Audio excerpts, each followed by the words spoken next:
अम्बा को भगवान जाकर सौभाग्य प्रदान किए। शबरी देख राम मेरे गृह आए। गुरु जी ने कहा था, गुरुवर मातंग जी ने कहा था, बेटी मैं तो जा रहा हूं, मेरे राम जी तुझे दर्शन देने इसी कुटिया में आएंगे। शबरी अम्बा ने पूछा, प्रभु ठाकुर जी कब आएंगे? बेटी वन यात्रा में आएंगे तब आएंगे, लेकिन विश्वास न करना, तुम्हारे प्रेम का दर्शन करके वो कभी भी आ सकते हैं। भगवान प्रेम के वशीभूत होते हैं। अब प्रेम क्रिया नहीं है, प्रेम स्थिति है।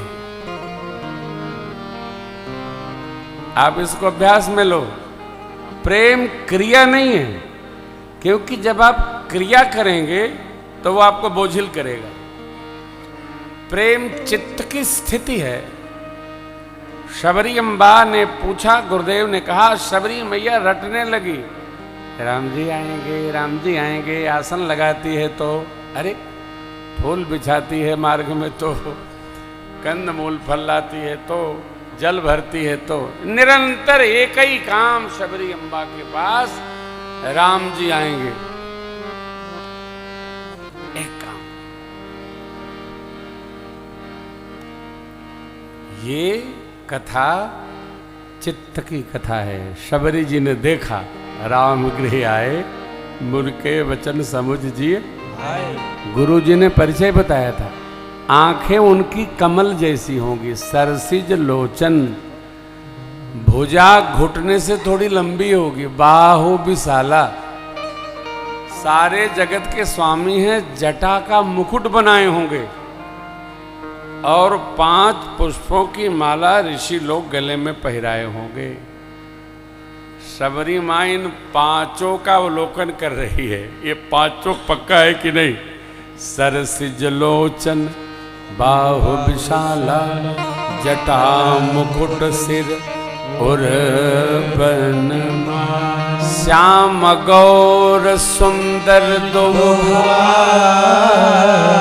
तब शबरी परे चरण। अब आप दर्शन करिए।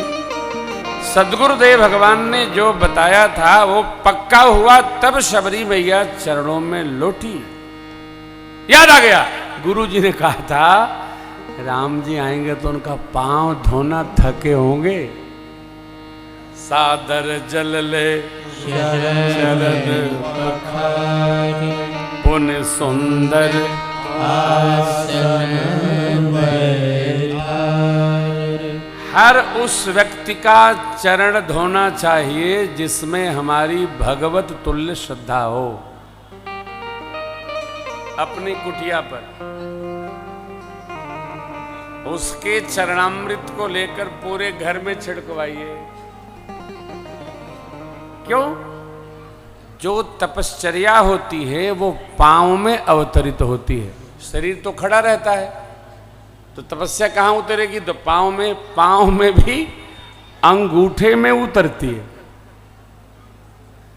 इसलिए ध्यान मूलम गुरोर मूर्ति, पूजा मूलम गुरोर पदम,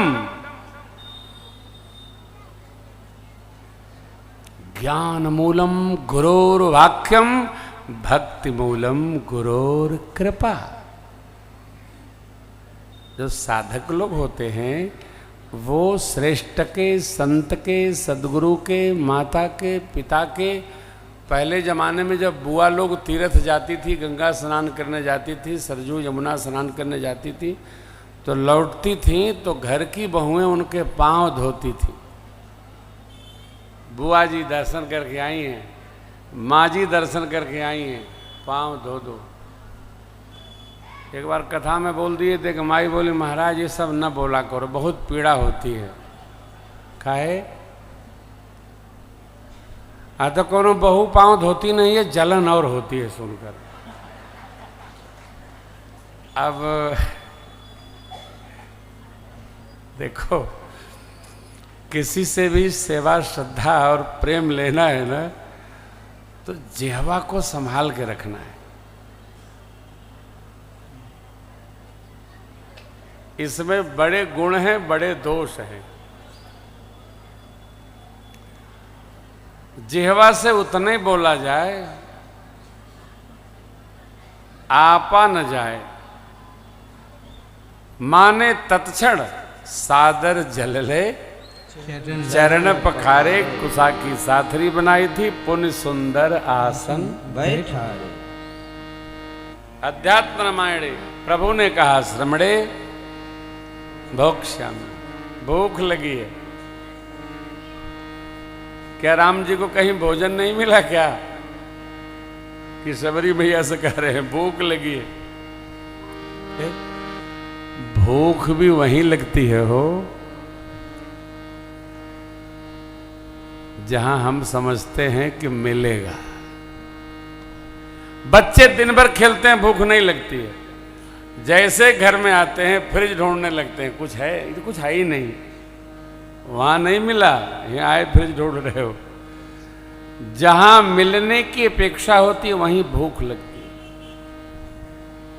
सब जगह नहीं लगती। और किसी को भूख लगी हो,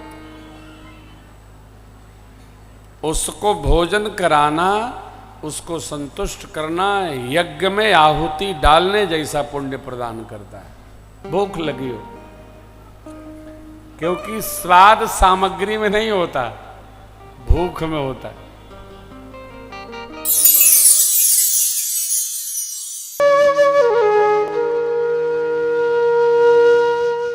इसी तरह सुनते रहिए, चैनल को सब्सक्राइब करिए, बेल आइकन को दबा दीजिए और पुण्य अर्जन के लिए अपनों में शेयर करिए।